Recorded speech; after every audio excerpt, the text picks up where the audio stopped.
All right, folks, welcome back for another episode. I wanted to welcome my next guest. He is a talented hip hop artist representing Canada, known for his sharp wordplay, smooth delivery, and authentic storytelling.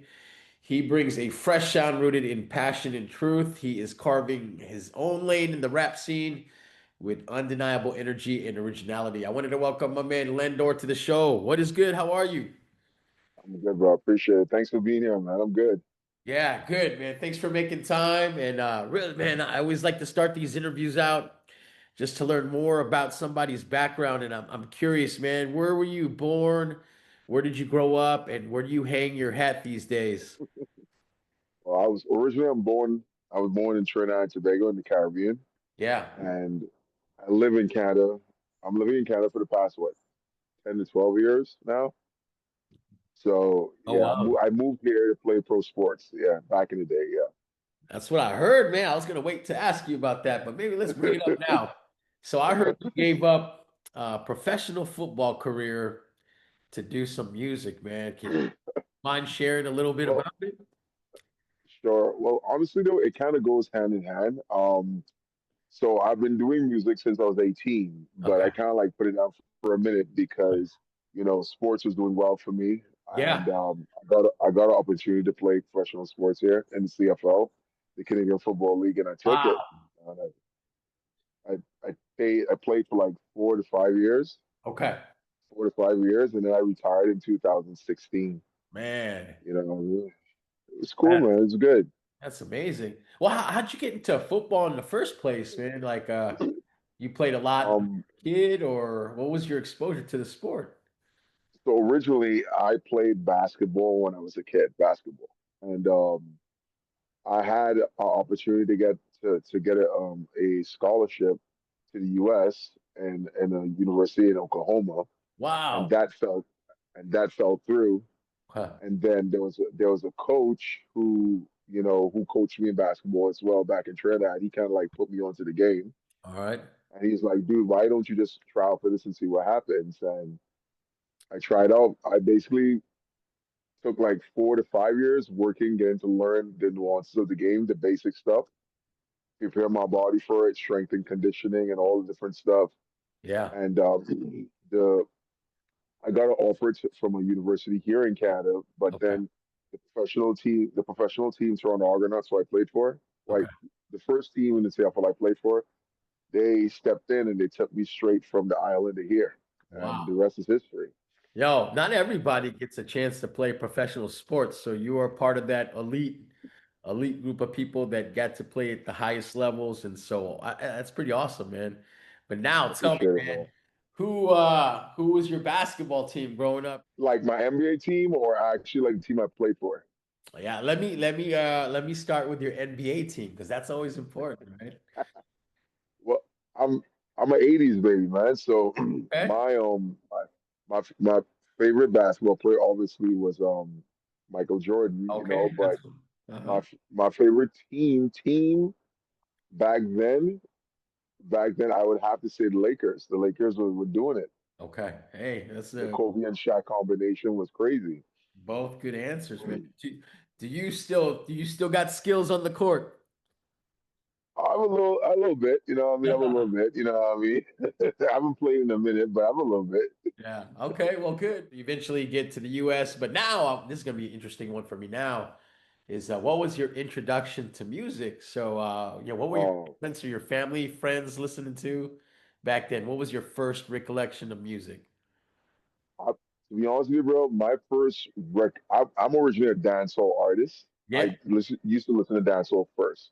I love And it. then I had a neighbor when I was younger, he introduced me to like, the early Jay-Z's, Okay. the early Wu-Tangs and Method Man and stuff like that. That's when I started like really homing into hip hop. Okay. And then I went I went all the way back and I started tapping into the real, how should I put, the real originators of the music. So Okay. guys like Tribe Quest, Yeah. Dice Effect, and those cats, those the Bush Babies, Ooh. those were the guys who I kind of, yeah, those are the guys that kind of like, really got me into it. So Yeah. what happened is that I had a mutual friend he used to record as well, doing back in Trinidad, doing this hip hop thing. Because in Trinidad, there's a hip hop movement, but not as big. Okay. So I started plunging into that with him, and I started doing my first sort of recordings with that crew, and then I moved on to another crew, which kind of like helped me elevate some more. And Okay. then I got with a major producer in my country called Ezekiel Keller, and then I kind of like formed forces with two of the producers, Silence and Will Beats, and all four of us became a unit, and we just started dropping music. Wow. And was that the 80s or 90s? What period of your life was that? That was in the 90s, man. I was in the 90s.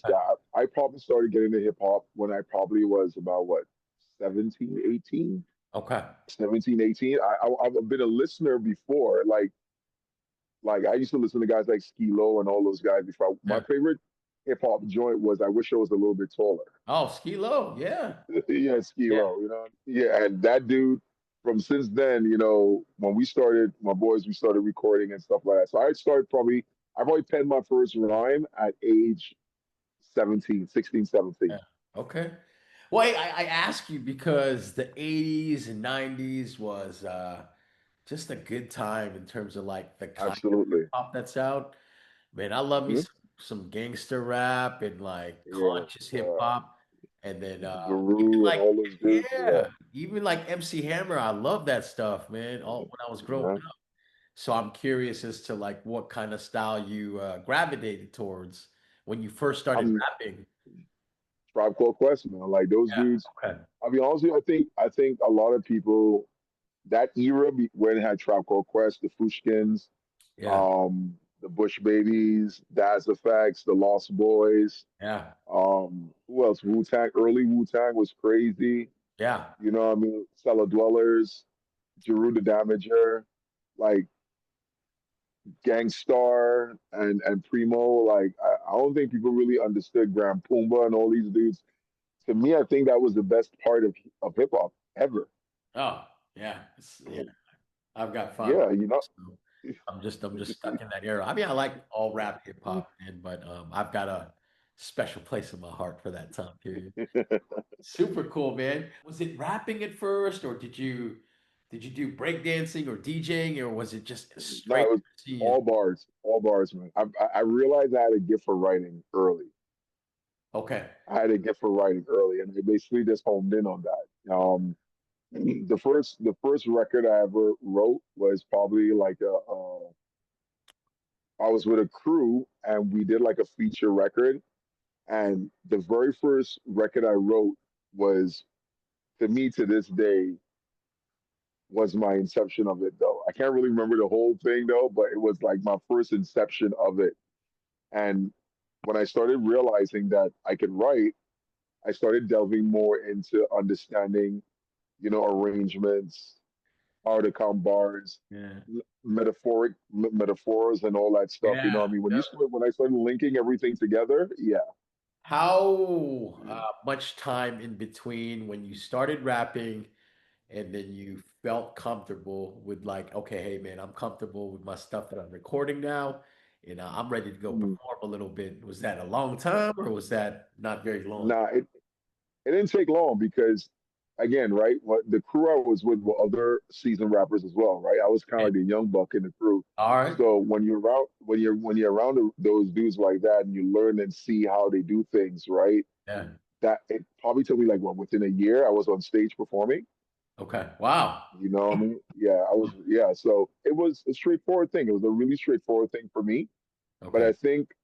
I think the part that really what really kind of helped me, and it took me time to learn as a young artist, was learning to conceptualize your thoughts. Yeah. And I think that was the tricky thing for me because I had to learn, okay, how do I basically word my thoughts and make it palatable for people to understand? Okay. And that's the part that kind of took me a little bit, and that's what made me delve into more into my cadence and my delivery Yeah. and my metaphoric presentation and all that stuff.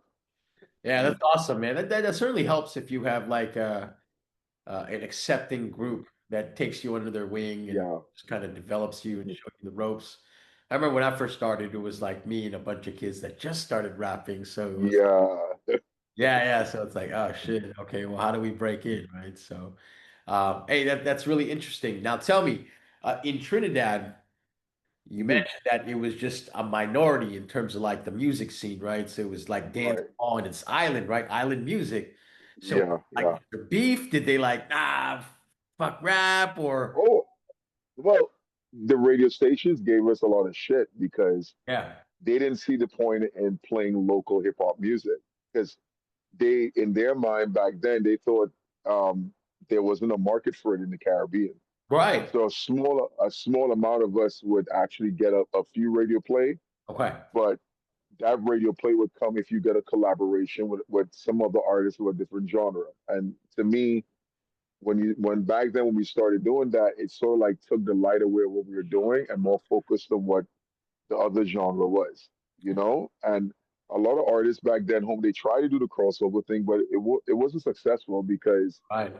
the radio stations didn't push it that hard. They probably play your record probably like once and that's it. You won't get no heavy rotation for anything. Interesting. Yeah, I just imagine, I can imagine that, in an area like that, that it could be not problematic, but hey, It's what's it's changed now though. Like back yeah, home, it's exactly. changed now. It's changed considerably now because That's right. now the market is open. Yeah. It's changed quite a bit. It's probably one of the biggest things out there, man. As like it is in the United Hmm. States. So yeah, Definitely. that's amazing. Okay, so at some point you moved to the United States, right? What were we talking? Yeah. What year was that? So I've been traveling all my life, but when I moved to the US and here, I moved here first in 2012, Okay. and then I moved to the US in between the process of playing sports. And Yeah. then before that, I used to travel and see my family and stuff like that. I mean, and the thing is, when I was younger, when you're coming from the island and you go into the US, it's a whole different world. It's a whole different world Oh where yeah. it's like in the Caribbean, we try to emulate a lot what the US do, Yeah. especially in Trinidad. Trinidad is kind of like one of those countries where you could say it has a lot of US influence when it Sure. comes to like the music, the style, and everything.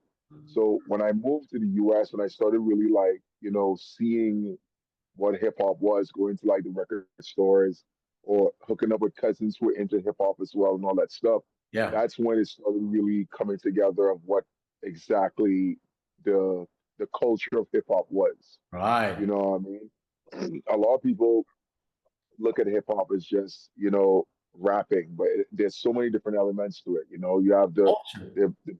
the beatboxers, the b-boys, Yeah. the graffiti, like the whole culture of it. That's when it started resonating with me more, and that's when I made that full choice at 18, 19, 20. I was like, yo, this is what I want to do. So, Yeah. yep, I went all in. Hey, do what you love, right? Hmm. People are afraid to make that jump sometimes. Hey, well, how Hmm. was it when your teammates found out that you knew how to rap? Did they ever put you on the spot, spit? Well, the thing is, when I played pro sports, no one knew I did music. It's only when I retired and I started releasing music, Yeah, yeah, when I got back into it, that's when a lot of my teammates were like, "Oh shit, yeah. Yeah, it gets like you could bar, like you could spit." So, yeah, and then during COVID, it gave me that time to kind of like get back into it fully. yeah, So my boys back home were producers as well. yeah, We started like recording again. They started throwing me a ton of beats. And yeah, I had my own setup at home and I started just recording shit and putting songs together and I started just releasing it. yeah. And yeah, that's when a lot of my former teammates and stuff were like, yo, I'm dialed in. This shit's fire though. This is dope. And Indeed. here I am, man. Yeah, yeah. I think what you do very well is your social media game in terms of like I producing appreciate that. content. Yeah, so you do all the random videos, the series of like Yeah, 20 something yeah, videos. And yeah. so, I mean, to you, how important is social media in advertising yourself? How important is that in your game in terms of like getting yourself out there? Well, just to go back a little bit. So when I got married, my wife, she taught me how to do music videos, right? So before, like, I had no clue on how to film. So Ah, my wife gave me like a laptop with iMovie on it, and I started filming and learning how to do visuals. Now I do all my visuals myself. I self-taught that myself through her. I think social media, I think video is very powerful, bro. Yeah. Video is very powerful. I don't care what anyone says, video is very powerful. And social media to me has allowed me to collaborate, to advertise, to actually reach a lot of other regions in the world, like Indonesia, for sure, Yeah. where people you may not have met ever in your life. Yeah. Remember back in the 90s, all you had was just what you saw on television, what you saw on cable, Yeah. what you saw in Rap City, and if you traveled, you go to certain spots that have hip hop. But Yeah. now you could do anything. You could do anything right now with just a click of a button.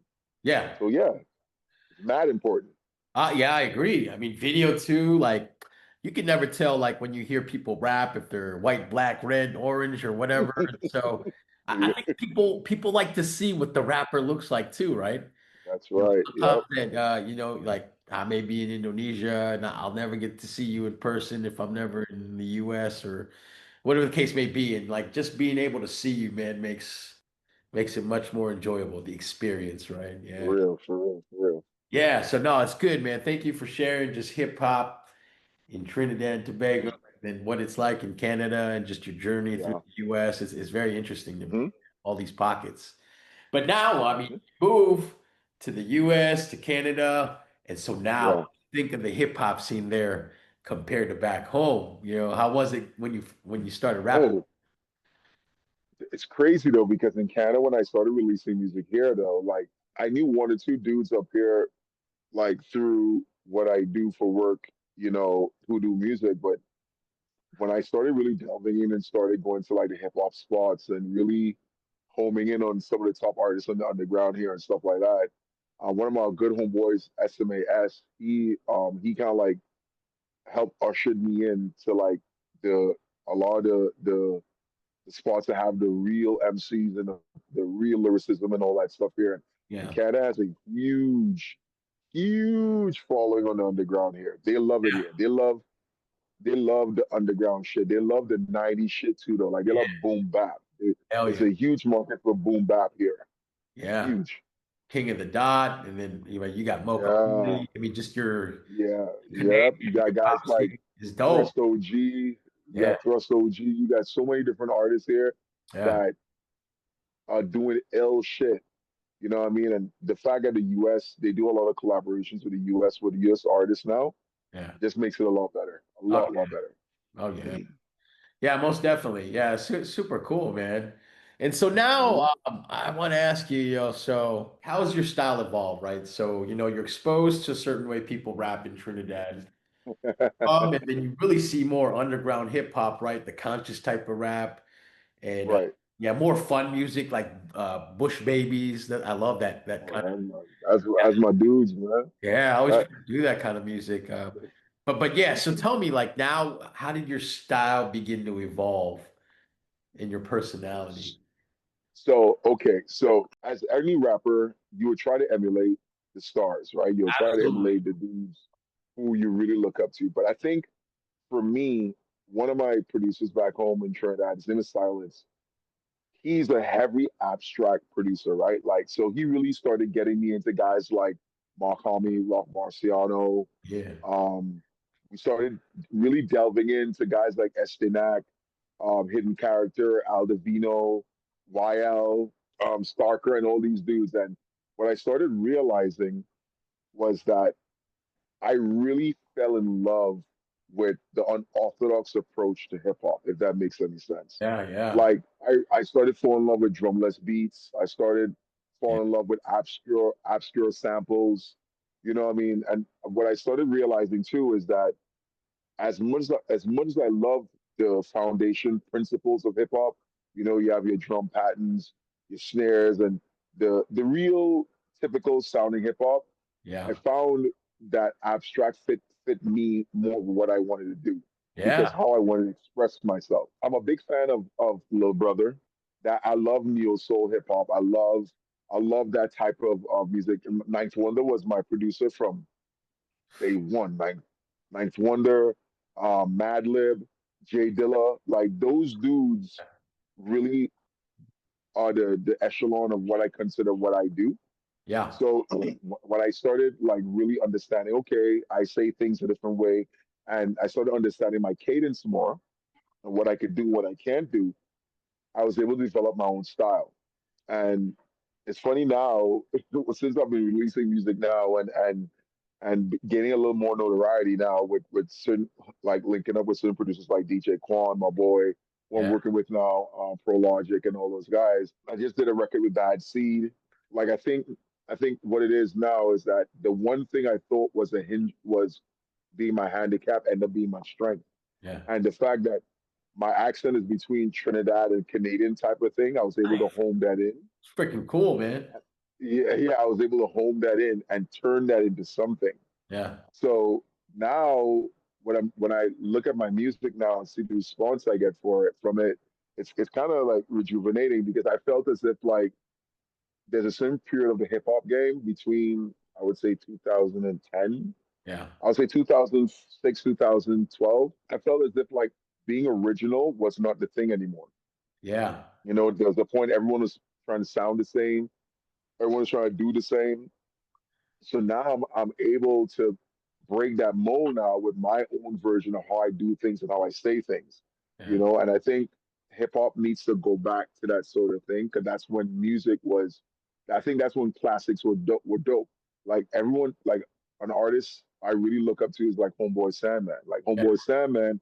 Some people think he's nerdy. Some people think he's corny, but I love Homeboy Sandman's He's dope, music man. for two reasons: his concepts, and he's just him. Yeah. He's just him. You know what I mean? He's just who he is. Like, you know what I mean? Like he just speaks of what is important to him and he has his own style and his own cadence and his own delivery. Like that's what I try to embody in my music.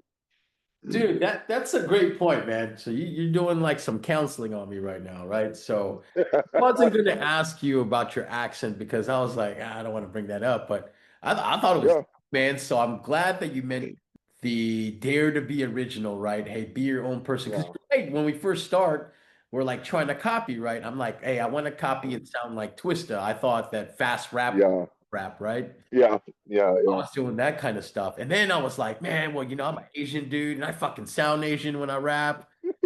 Don't, you know what I mean? Like I just like I don't sound like what the rappers sound like. And so I didn't like my voice at first. But you're right. As I We grew, all go through that. We all go through that, bro. Trust me. yeah. My very first time hearing myself on a mic was Oh, like I was shocked. I was like, yo, I don't sound dope though. Like I don't sound dope. yeah. But the engineers who behind it are like, yo, this shit is dope. Right. See, sometimes our mind builds this, how should I put it, this fantasy of what we think because we listen to our idols, we think that's the benchmark, that we have to sound just like him.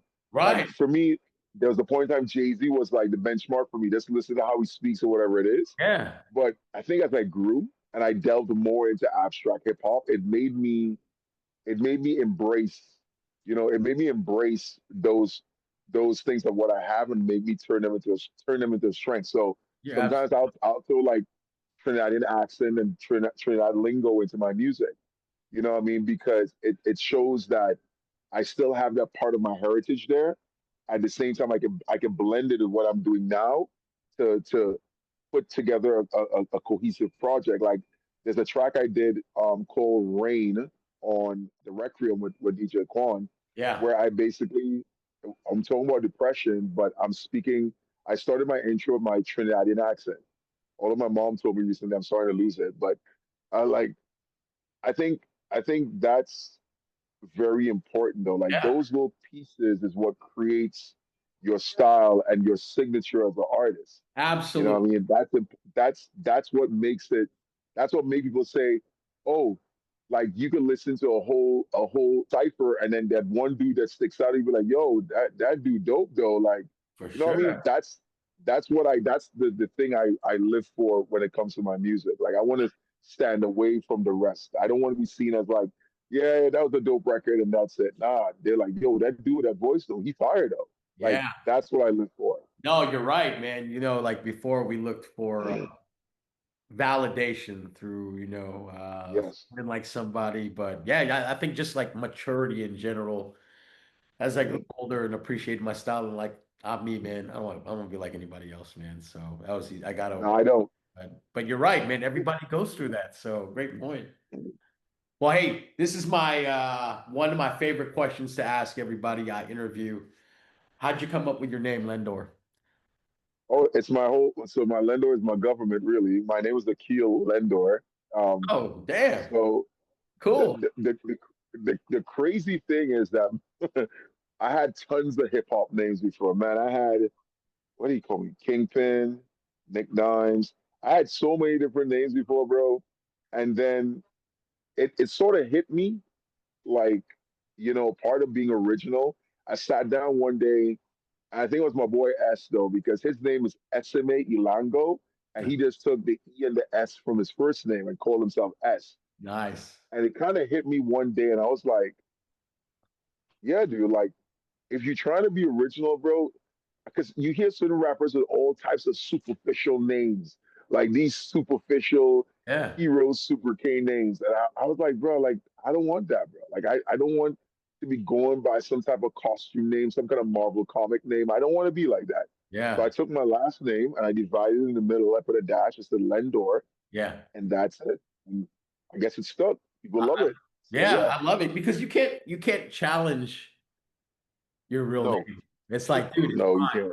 So I was on the other end, right? So I'm like a Wu-Tang baby, and I love Yeah, like the Johnny Blaze, Tony Starks. yeah. So that's what happened to me, right? And that's still I still rock my name with pride, but that was my story.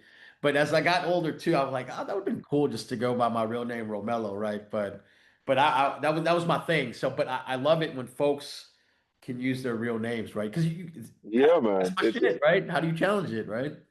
Yeah, because it not spiritually too, Yeah. you feel more convicted, if that makes any sense, right? You feel more original because Yeah. like I've seen guys go up on stage and what I mean, you hear their hip hop names, oh, K Dummy or K Double, whatever it is, and then you speak to them over the stage. Hey, what's your name now? What's your name, bro? Brandon. Yeah. Like, okay, like bro, like all right. So Rich. it does not it don't hit the same. Like it don't hit the same. Like Right, you know right. what I mean. So, but for some cases it worked. But for me, I decided to go with my government, my last name. I felt as if it was Love much it. more original. Yeah, all good, man. I respect all stories and how people came to it. So I think it's just Hmm. cool, man. So awesome, though. Hey, great, man. Thank you for explaining that. And so, how would you describe your style to someone hearing you for the first time? If they asked you, "Hey, how do you describe your style in one word?" What would you use? I put it in two words: soothingly strange, because I'm such a my boy Quan told me that he said you're the king of slow rap.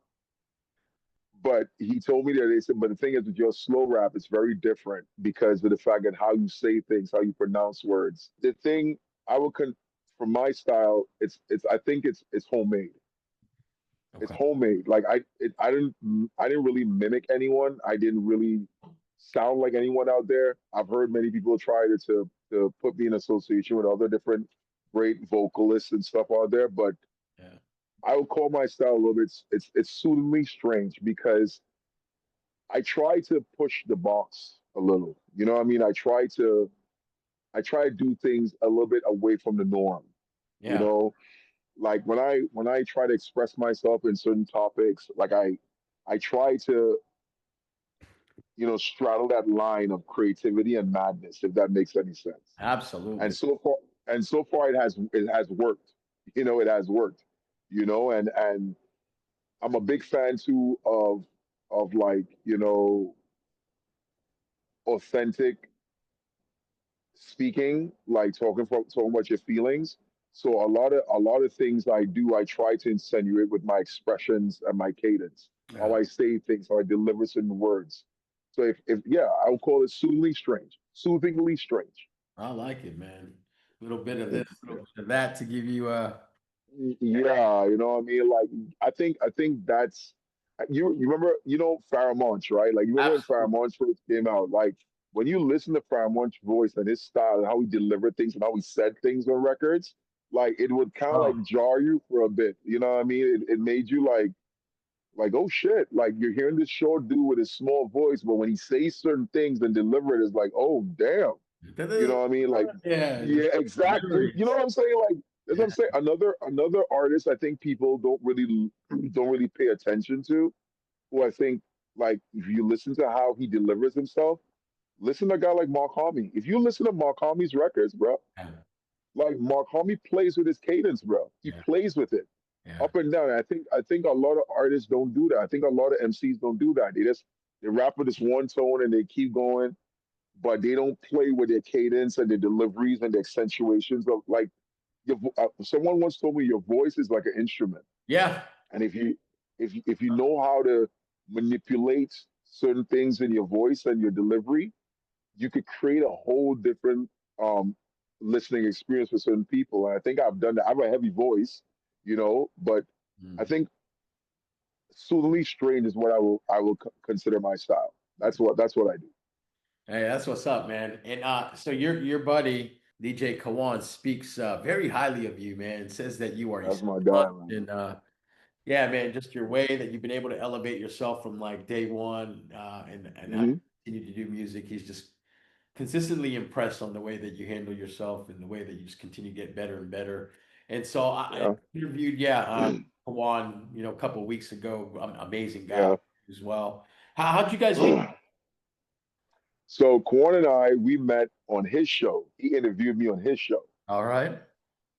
and then we started our working relationship. I think it's 2023 Okay. or 2022.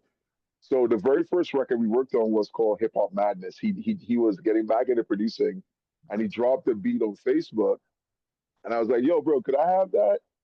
And he sent it to me, and the beat was such an old school type of vibe that it forced me back into that era of like, the early 90s. And we did a record featuring Rob G. Salute to Rob G from Arizona. That's my guy. Um, you know, we did a record called Hip Hop Madness, and we decided after that, because of the record, I said, bro, let's do an EP and see what happens. So Hell we did yeah. the Beacon in the Dark. Yeah. And the Beacon in the Dark was a great experience, and a lot of people really loved it. So ever since then, I've been working with Quan. That's my guy, and He's all we've over. been, Yeah, all over music in general. yeah, He's all over your stuff, and I love the way you guys move. yeah, that because he's one. I only work with like three producers, right? So I work with Pro Logic. That's my brother from here, Toronto, and DJ Quan. And I also work with my boys back home, with Beats. And I will work with referral producers who will reach out to me through another person if they need a record. I work with them, whatever. But those three dudes, three, four dudes, are my bread and butter when it comes to what I do because they understand me as an artist. You know what I'm saying? They understand what I do. I understand what they do, and I try not to water down my sound. So I stick with people who I'm comfortable with, Yeah. and these are like my four horsemen, as to say. Corn and I, when we connected, we just started working together. We did after we did the Beacon of Dark, we did a Requiem with another artist, Okay. and then he kind of like we made a collective with some other rappers, Notes 82, Travesty from Miami. That's another dope artist too. Notes and Travesty, two L MCs. Nice.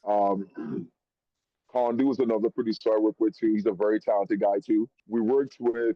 I just did a record with Dr. Butcher, another top producer in the game. I did work with Fresh Kills. Yeah, man. Like through Quan, I've been able to reach a lot of heights just from in my studio in my house. We just completed a record. Me and Travesty and Quan, we just completed a record. It's dropping soon. You're gonna love that one. Um, with a Grammy Award winning produce engineer. Wow. Um, and so I mean, our working relationship, Quan and I, is very natural. And I support him 100%. He supports me 100%. And Yeah. I think he realizes I'm very self-sufficient. Yeah. where it's like I don't ask anyone for anything. I Yeah. do everything in house. All the videos that you see, I have done myself. So I film myself. I even make beats myself. The last album I dropped called I Need My Flowers, produced by Prologic. I produced beats on that as well too with Prologic. So he understands where I stand as an artist and what I need. Yeah. So we're able to work together, and Yeah. I'm very thankful for it. Yeah. Yeah. Y'all just some cool dudes, man. So very cool. I love everything he's doing. I love everything you're doing. Hmm. And so now I wanted to get into some of the specific stuff you do. I gave you some props earlier Sure, for doing the sure. random IG video series. You got about 20 something of them out. Yeah. Yeah, I really enjoyed it. And that's where I was like, dude, this guy understands how to market himself, right? Yes. I'm terrible at it, right? And I'm okay with that, right? But I love it when people know how to do it correctly, and I Well, admire the game. So, I'm not perfect. I'm not perfect, but yeah, I think the random series came about because what I started realizing uh, is that how social media works, right? People, not everyone goes back into your old records. They'll listen to your recent one that you dropped, but true. not everyone will go back into your catalog, right? And I think a lot of people, as an artist on our level, it's our job to highlight our past work Yeah, you're because there's absolutely right. so because the economy of music now is very fast food like, where people are just dropping shit and moving on and dropping shit and moving on. What I decided to do, and as I told Quan, I said, you know what, bro, I think I'm going to kind of like go back into my archives, all the music I released before, and I'm going to do like first verses of every record that I thought was dope. The crazy thing in that process is that when I did the 1 to 5, the randoms, it was just an experiment. And now everyone is like, yo, I get messages behind the scenes, yo, I can't wait to hear your next random. And I've done so much of features, so many features with other different artists Yeah, that verses that people never heard. yeah, So it's like doing these randoms, these little mini little videos, which is not hard. I set up my camera, boom, I spit my bars, I go in my backyard, I spit my bars. I'm realizing that people are eating this shit up, bro. Like people are eating it up raw. And because people's attention span is so short, you know what I mean? It's sufficient enough for them to just hear something ill, like it, move on, and look forward to the other thing. that's right. So so when I was at number 23, I think, or number 22, I was like, you know what? I'm done. You know what? This is gonna be my last random. And then someone tells me, don't you dare stop that shit, bro. Hell yeah. So more than one person told me that. They're like, so I was like, are you serious? Yeah, don't stop it. We fucking with that. We like that. Yeah. So okay, so I kept going. Keep moving. So I Yeah. kept going. I kept going. And then Juan told me, he said, "Yo, yeah, I don't." He said, "Bro, I'm seeing people responding to that shit, bro. Like, I Yeah. think you should keep that going." So okay, then. So what I started doing now is just going back to all my older albums, my older projects, and just be like, okay, I'll do this verse today, and I'll do like a different background. I'll probably go to a park away from. I have a beautiful park close to where I am. It's close to the lake. Go Yeah. there, set up my tripod, set up everything, spit my bars, look like a crazy person when people are jogging, and just spit my shit. Come home, edit, put it together, put it out, and I won't lie, bro. People are loving that, bro. I've never seen. There's nothing in my process so far, and I've done a lot of collaborations with artists that really took off like that. Yeah.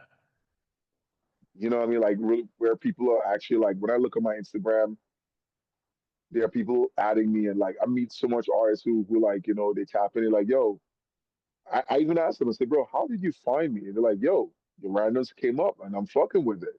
I'm like, okay, thanks for the follow, bro. Let's go. You know what I mean? So I don't think I think that's gonna be a staple for me now. Yeah. I think it's dope, man. And right, man. Yeah. It's just a good way to keep it moving, right? So, and like you said, there is a short attention span for content, right? And so, it's hard to keep up, man. But if you can do it, yeah, go for it. It's really dope. You do your own stuff. And I wanted to Yeah. back on one thing you mentioned too. You said, hey, it is your job to go back and resurface all your old stuff, right? And so I agree Yes, it is. because I also heard from a different rapper that I think it was Tyler, the creator, that said this, but he goes, "Hey, man, Yeah. your old shit is new shit to somebody," right? He's right though. I saw that. He's right. I was like, He listen, hell he's yeah. absolutely right because when you when you look like if you think about it, when you find an artist that you really like, what's the first thing you do? You go back to their old shit because Yeah. you're like, yo, I didn't know this dude was so ill though. Like you, Yeah. oh, okay, I go back and figure it out, and you get to realize this dude got gems though. Like he got gems, gems. So yeah, he's right though. Like there's no such. A friend of mine once told me in my past, there's no such thing as an old song. There you go, man. There you go.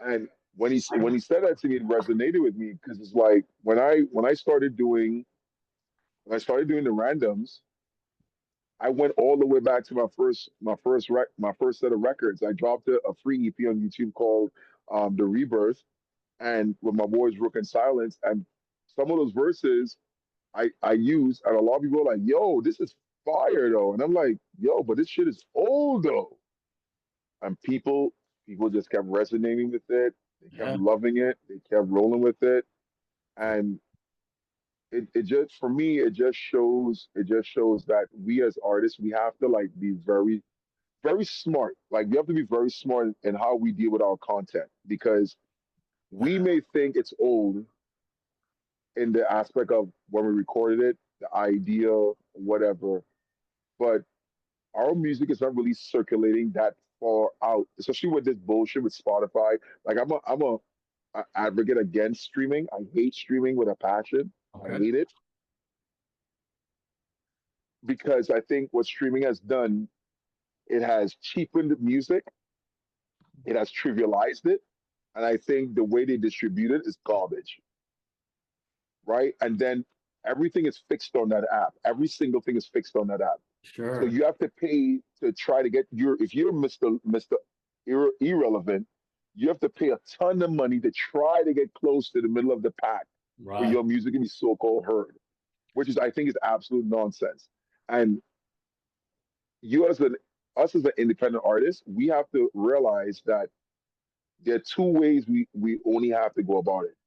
We pay a ton of money for other people to do it and go broke doing it, Yeah. or education. You learn for yourself, you do for yourself, and you put in the work.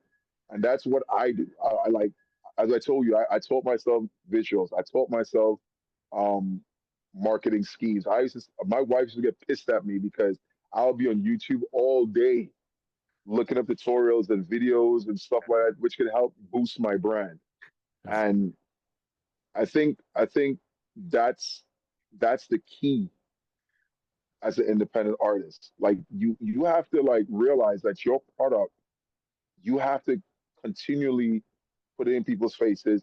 KFC do it, McDonald's do it, every top brand does it, Nike does it, they do it. So you have to always remind people why they should listen to you. Yeah. It's not only in your bars, it's also in your presentation. There's one young artist out that Quan and I were working with, and we used to tell him that all the time. Be like, bro, the cell phone is a magical tool, bro. Yeah. Like 100%. my very first set of music videos were done on cell phones, Yeah. and then I graduated to cameras because I taught myself how to do these things. And Yeah. we would tell them every time, bro, use your phone. Like phones don't come with S-Log and stuff like that, bro. You could do the world now. Yeah. So I think there's no excuse now, bro. There's no excuse for you as an artist now. You could be a giant. And in my line of work, I do professional security for celebrities. So I meet a lot of celebrities all the time. And I'm telling you, I've been privileged to be backstage with guys like Larry June, Black Thought, Man. um, Smino.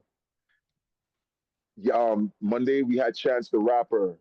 I've been privileged to see so many top artists in their element behind the scenes. I've even sat with them and played my music with them, and they loved it. Oh, that's cool. So, and those type of encouragement and seeing what they're doing, the one most motivating one for me was being with Larry June, because that's when he was coming up when he did that album with Alchemist 40 Days, 40 Nights, and seeing how his crew moves and seeing how he goes about his business, he still operates as if like he's an independent, he's a underground rapper. Everything he does is his marketing, everything is, and it really hit me. It's like, yo, we have everything, bro. Yeah. So it's your consistency, it's your work ethic that what dictates how far you go. And I won't lie, man. And since doing it to this point, I've seen a lot of results. I'm able to teach a lot of people things. I'm able to learn most of all a lot of things that a lot of people don't look at. Yeah. So I'm happy. I'm happy that I'm growing when it comes to being an artist. I'm happy, especially the business part of things, the marketing part of things. That's what's up, man. Yeah, certainly just grabbing people's attention.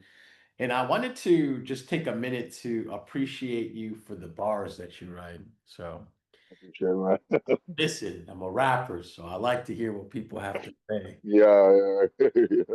I appreciate.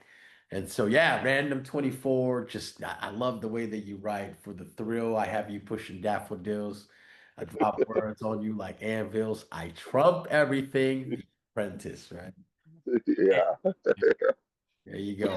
Random 23, put heads on spikes, snatch souls off of mics. You caught the fade. I punch all night.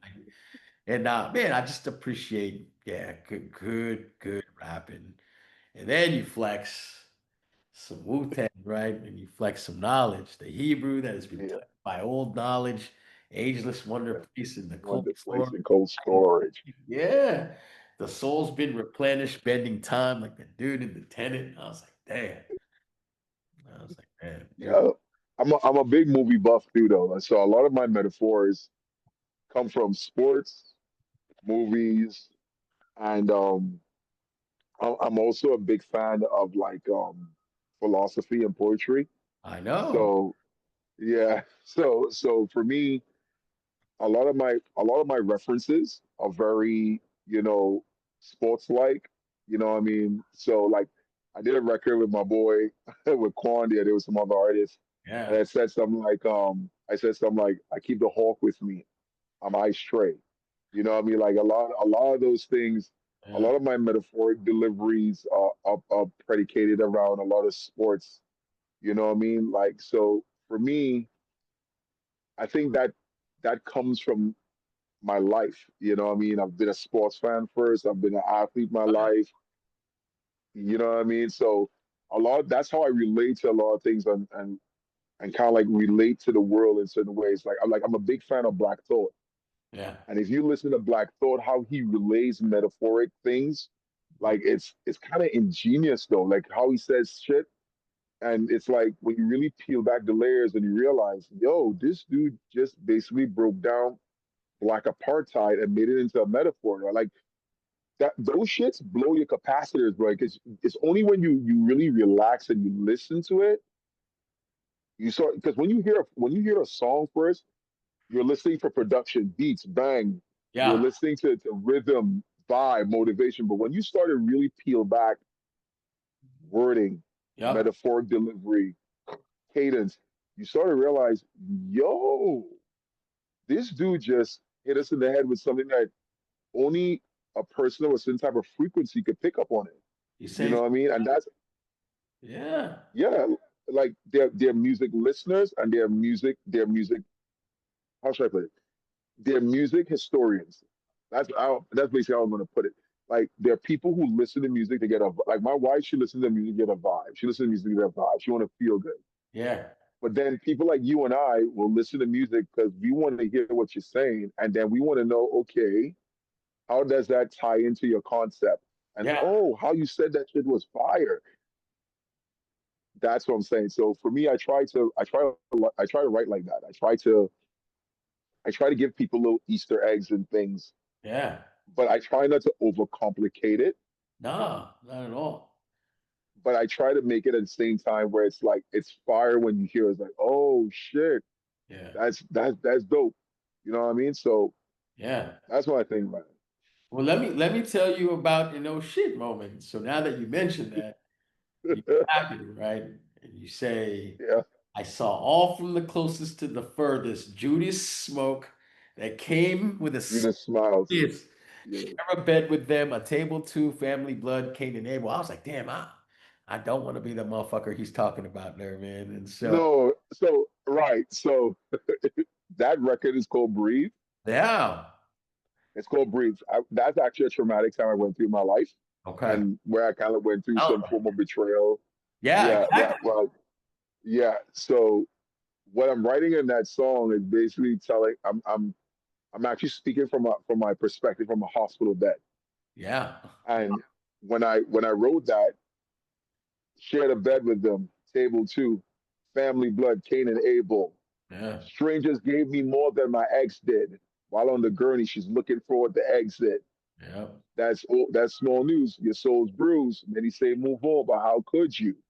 yeah, You know what I mean? So it's like you're talking about the traumatic situations of being in a hospital bed, going through some traumatic, and yet you're seeing everything collapse around you. People who you thought were going to be there for you, not there for you no more, exactly. and they're just peeling. You know what I mean?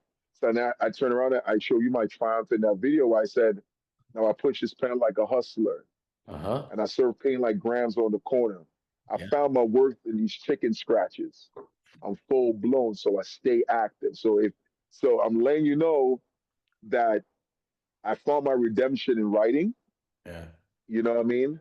And I'm full blown. So I took the metaphor of what AIDS is, what's AIDS, what's HIV or autoimmune disease or whatever it is, and I'm full blown. So I stay active. It never goes away. So I'm always active in you. yeah. So that's the metaphoric concept of how I think. You know what I mean? So that song is called Breathe, Breathe. That song is one of the most. I love that song, bro. Like you have no idea. But truth be told, I cried when I wrote that song I know. That's why because I didn't want to be a motherfucker you were talking about in that song. yeah, I was like, God yes, damn, who fucking fucked with I him, man? yeah. So I cried when I wrote that song. I cried hard, bro, because it actually. And that's what I'm saying. That's what it comes back to. I'm telling you, bro. Like when I write, bro, I don't like to write fake shit, bro. I will write bravado shit, but when I start getting into album modes and I start really Yeah, like getting deep into what I really want to write about, that shit connects. exactly. So for me, when I write songs, sometimes even my wife tells me this. She said you could tell your mood shifts when you write certain songs Yeah, because I'm going to somewhere where it's like I want to bring it out yeah, and it's going to take me to a dark place. So I want to articulate the best as possible. And that song "Breathe" is off the album "I Need My Flowers," produced by Prologic. I tell people that's my version of the minstrel show. yeah. Shit. I And was feeling it. It was great. yeah, Yeah. yeah. So that's And I mean, you said it too, man. That's the shit that hits, and people know when people are faking shit, and so I just, mhm. man, it just hit home. Yeah, man. So and I appreciate a good wordsmith like yourself, man. Like I appreciate that, man. Thanks, bro. for sure. And we had a bunch of stuff that I enjoyed. You talked about it already. A Beacon in Dark, that EP you did with Kawan in 24 was super dope. Hmm. And then you Hmm. had that single where you fucking killed it, point blank, period. Leo. Oh, that's some dudes from Dutch Islands. That's a dude called Bleach. Yeah. Oh Bleach man. Kaz. Yeah, Kaz Bleach, I think is his name. Keith Bleach, that's his name. Dope artist. Yeah. Dope No, artist from no. dope artist. I mean, you smashed it, man. Pyrotechnic, 4-point electric, infectious, full body sections. Woo. Yeah, full body substance. Yeah. God, the The the camera fun the block all funny your thing about that record the and, funny thing about that record though is uh-huh. that he sent me that beat and just sent me his verse. Okay. And when he sent me his verse, all I heard was his verse. I didn't hear anything else. Mm, And when I got the whole project back, it had other artists on it. We were supposed to do visuals for it, but the other artists started flaking, okay. so we didn't do any visuals for it. But that's actually my very first European Feature. collaboration. So Nice. you know what I mean? I have an album with Bofat, another dope producer, Bofat from Germany. Okay. That album is called The Truth That Deny. That was kind of like my biography of my life. Okay. But that one was the very first European collaboration record from that side. Oh man, and it's a good one. they really mess with it enough to the Good. point where it's like, yo, say, yo, you dope. So I'm happy, man. He's fasted, man. Yeah. Hey, one album that you mentioned already that I just want to highlight was the album I Need My Flowers, 10 tracks. Yes. Do you want to guess why Hmm. I'm choosing to highlight it? Why? Because this is where Len-Dor makes his first appearance as a producer, I believe, right? Yes, yes, Yeah. yes, yes. So I wanted to highlight that you are not only an MC, but you can produce your ass off too. Yes, yes, sir. And so I just thought Yes, it was sir. cool, man. You got a couple tracks that you did out there. The first song Yeah. Love goes back to what you were talking about, how you appreciate rapping over beats with no drums. Yeah. Yeah, and it was an Hmm. upward beat that sounded dope, but the way you were rapping and writing to it, it was like Yeah. it was cool, man. It was different and I liked it, man. Yeah. And Black exploitation, man. I love black exploitation samples where they're fire. yeah, Black exploitation movies to me in yeah, the 70s and the 80s. I told Pro this too, though, because Pro Logic has this massive record collection, bro. Like I've never seen anything like it, bro. Like this dude studio has probably like a 20 foot by what, 8 foot yeah. of just vinyl. Jesus. You know what I'm saying? Of just pure vinyl. And he has like Cuban jazz, um, Brazilian jazz, like immaculate sounding things, bro. And Oh, I'm an 80s baby, so for me, Dolomite, Shaft, all these movies inspired the shit out of me. So when I hear certain soul samples and like neo soul samples, like all these things, bro, it just brings out a different animal in me when I hear them because and I don't vibe. know, I think my wife tells me I'm an old dude, but I think the old shit is the best I ever, bro. love it. Pam Grier, I was in love with her, Yeah, bro, Superfly and them shits. You know, man. like to me, these you're not going to get music like that anymore, bro. But that type of soul, Yeah. you're not going to get it, bro. Isaac So Hayes, for me, bro. God. bro, George Benson, Oh, um, fuck. Yeah. bro, Oliver Cheatham, I The love it. Whisperers, Oh, with bro. Shy yeah. Lights, I listen to all those dudes, bro. I listen to all the Commodores, I listen to all those dudes. Yeah. And It's good I music. think I Need My Flowers was heavily inspired by that because of not only the fact that Prologic is a talented Canadian producer and he's a rapper as well, but Okay. it's just that he understands my music. He understands what I'm going for. You know what I mean? And he's not like other engineers and producers who are kind of like you encounter engineers and producers who will try to like force you into, which is good sometimes, where it's like they try to put you in a different element of beat. But I don't know, man. Like for me, I'm very precise when it comes to what I like, what I excel at as an artist, and what I want to create on. It was good. So, but him, bro, like he to me, he's one of the best here in Canada. One of the I'm blessed to be actually like him choosing me and be like, yo, bro, I fucks with you. Let's work. So you Yeah. know what I mean? So I think a lot of I thank him a lot for that though, for that opportunity. And right now we're 3/4 through a second album that we're doing. Yeah. So that one's gonna be dope too though. When you hear that one is gonna be beautiful too. So I produced on that one as well too. Ooh. And the album is dope, man. And I just wanted to highlight my other favorite track on there, which was another one that hit hard was Disappointment. I was that was Yeah. my favorite, that was my favorite track. Yeah. Yeah. At Yeah. this point, I'm Well, defying all the odds on this joint. I'm reaching for the stars. reaching for the stars. You shape. Ivy Shake. Yeah. Unity. Yeah, yeah. My Hey, fake friends. I cut the yeah. Again, writing from the gurney, bro. Writing from the hospital bed, bro. Jesus. Yeah. That's what I. Yeah, I had to go there, bro. Like I had to. It's one of those things that will always stay with you I feel it. I feel it. I feel it. I was like, God damn. Why Sad Song gotta be my favorite song? It was because it's good. real. Yeah, I know. That's why. But dude, Because it's real. props to you for an amazing project, and you just got a bunch of work that I just really appreciate. And I've got to go like Appreciate it, man. older stuff, but yeah, I got into music. I love it. But I wanted to just thank you again just for sitting with me and just going, just going real deep into how you started music and you're just the background, man. I appreciate getting to know Len-Dor Appreciate it, man. behind the music, man. It's always good just to connect.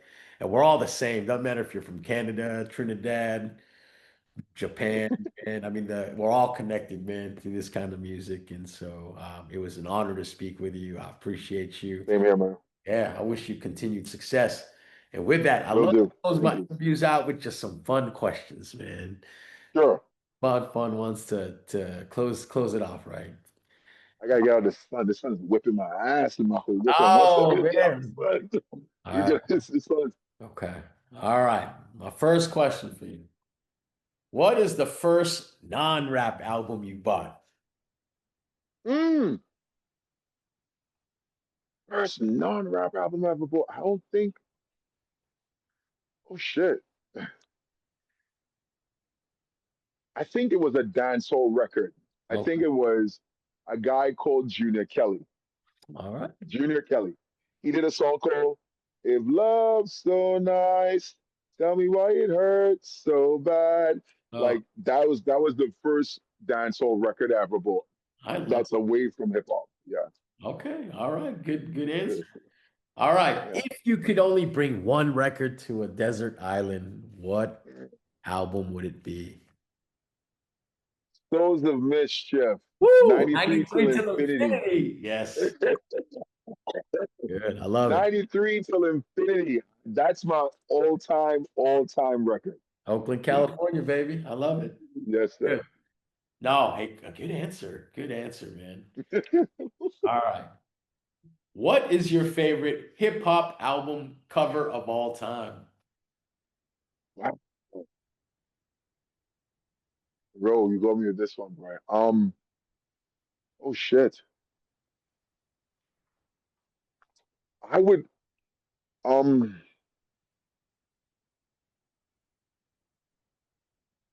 I would say MF Doom. Oh, which one? Um yeah, Governor. Governor. He did that record he did with that song Governor on it. Oh shit. I can't remember it offhand, but MF Doom. That's The all good. record that he had on the album is called it's the song on the album is called Governor. Look it up. Governor, look it Oh, up. The album I can't remember it offhand. Yeah. That all album cover was fire. all right. Hey, let's see what your palate's like. What is Lendor's favorite type of food? Oh man. Believe it or not, bro, pad thai, bro. Yeah, all right, man. Are you Pad spicy thai. guy or Ah, mild, but I love pad thai. it's good. That's good stuff, man. Yeah, pad thai. Yeah, Chicken or beef? What do you like with the pad thai? beef. Okay, all I'm right. a I'm a I'm a I'm a health nut. So like so like I like pad thai because of the rice noodles and there's a place here. There's a place here in Canada that my wife orders from. They give you a ton of beef, but it's how they put it together, bro. The sauce, the tamarind sauce, and everything. It's beautiful. It's lovely. I go through that shit, bro, fast. I Hey, man. love it, Oh, it works. All right, brother. What is your favorite book of all time? brother. My favorite book of all time, The Purpose, Understanding the Purpose of a Man, Okay. Dr. Miles Monroe. All right. I need to check that out, huh? Yeah, Dr. Miles Monroe. He was a pastor from Bahamas, Okay. and when I was going through my tough times, I used to listen. I still do listen to him every morning. Okay. But I started delving into his books, and my wife, she bought me that book the first time as a wedding gift, Nice. and I just kept delving into his whole catalog after that. I'm right now I'm reading his book called um, "The Purpose and Power of Leadership." Like I'm reading a lot of his books, and I won't lie though, I think it's funny that you asked that because when I was younger, my mom was a teacher, and when I was younger, you're reading, but you're reading because you just want to get through it. Yeah, As yeah. I've gotten old, yeah, you know what I mean. But as I've gotten older now, I've realized there's a real serious power in reading and understanding that really changes your life. Like my wife's a huge reader. She's always buying some brand new novel or whatever, whatever. But as I've gotten older at my age, I'm realizing more and more now, reading with an open mind is different from reading when you were younger. When you're younger, you're just reading because you just want to get it through. But when you read now and understanding where you Oh, want your life to go, yeah, it's a different thing entirely. that's great. I love it, man. And I love how you're even listening to it in the morning, right? The audio podcast. Every day, Yeah. every day, every day, man. All right. All right. Hey, outside of hip hop and rap, what is the most surprising song they would find on your Spotify playlist? My personal song or like artist Other or artists. like, Yeah. well, bro, I'm a huge fan of Sade. Nice. I'm Okay. a huge fan of bro. I'm such a '90s baby and '80s baby, bro. Like Enigma, you remember Enigma, Sadness, Yeah. Oh Enigma. yeah. You remember, They were dope. right? Like, Yeah. yeah. So, like, I'm a fan of that type. That's kind of like my hidden treat. I'm also a big fan of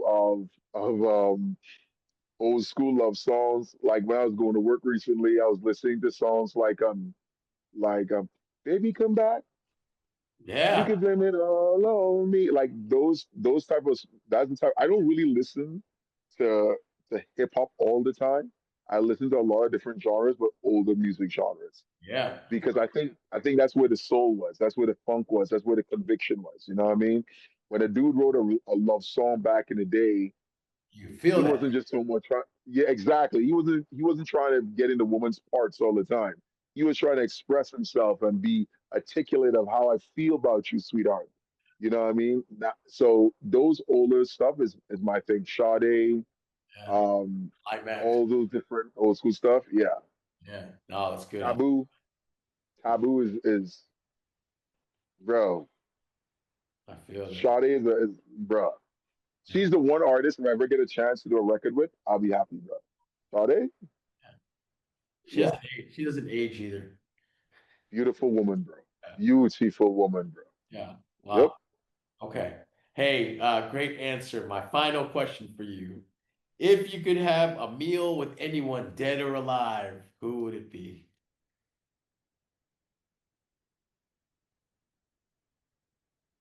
Dead or alive. My dad. Okay. My Respect. dad died when I was 6. Okay. So I didn't really have much, you know, I have a little bit of memory, but my dad. That would be Yeah. good Yeah. answer. Well, Yeah. hey, again, thank you, man. I I appreciate it. appreciate it, brother. Yeah, the most valuable thing is when someone shares their time. And so I am deeply appreciative of the time that you gave me to help tell your story. Oh, So with that, thank you, man. love just to turn it over to the artist just for a few closing words, man, to get us off right. So please, the floor is yours. Okay. First you can find my music on Bandcamp, Len-Dor.bandcamp. You can find my music. I'm on Instagram. You can find my everything is the same on all my socials. Yeah. Um, what I will say leaving here, bro, is I think art saved my life. I think music gave me another reason to really get up in the morning. And I think people should embrace their gifts Yeah. because that's what kind of helps you survive the tyranny of day-to-day living, if I could put it any way better. You know what I mean? It's therapeutic, bro. Like I mean, if you don't have my if you don't have a hobby that you're passionate about, your life could be so mundane and so sickening, it's not even funny. And I think music for me does that. Like I'm always excited to create. I'm always excited to I think at my age now I've learned that I have a passion to create. And not just to create something that is basically not worth it, but it has a lot of value in it when people like you could take the time to listen to it and see what I see. And I'm very appreciative. So I'll encourage any artist, keep creating them. Just keep creating. Just no matter what it is, it may be small, a minute, 5 minutes, an hour, keep creating. It does a lot for your soul. That's what's up, man. Well, hey, thank you. Well said. In an amazing way to close the interview. I will try to get this out as fast as possible, but I look forward to getting this out. So thank you and Appreciate you, man. enjoy the rest of your day. Thank you, brother. Appreciate it. Thank you very much, bro. Thank you for everything. Thanks for having me. Yes, sir.